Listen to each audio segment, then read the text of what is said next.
Although not as famous as the sword, staff weapons were an integral part of every knight's armory. They provided excellent reach, caused heavy damage, and weapons like the spear could be even more precise than the sword.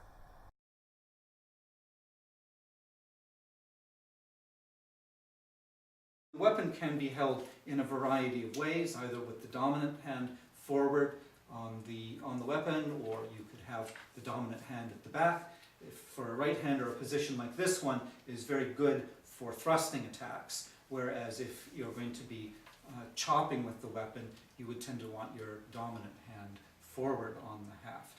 And typically, you'll also have a good 8 inches or so at the butt beyond your hand, allowing for close quarters attacks, various kinds of controlling maneuvers as well. And the weapon sometimes may even be shifted in your hand, sometimes to be shortened. It might have just a sort of equal length outside of both hands. This would be optimized for very close quarters kinds of combat. But the normal position would tend to have more length at the head than at the butt. Like swords, there are 4 main guards for the staff weapons. They consist of the high reverse, low forward, low reverse, and high forward guards.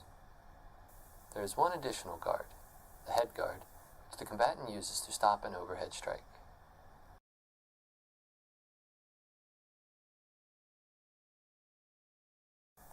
The drills for staff weapons are almost identical to the cut and thrust techniques explained earlier. The molinet rotates the weapon in a similar manner to the swords, reinforcing the rotational movement necessary for combat. Driving and mirroring drills are also important to staff techniques. The former involves one combatant repeatedly striking the opponent while advancing, forcing them to defend and retreat.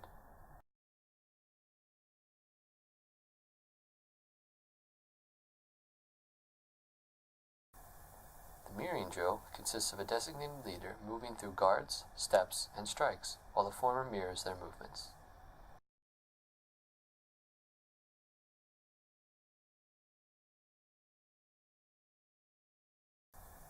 Similar to the sword section, a flow drill can be performed with staff weapons. In it, each combatant takes turns stepping into range and delivering strikes with both ends of the weapon on both sides of the opponent.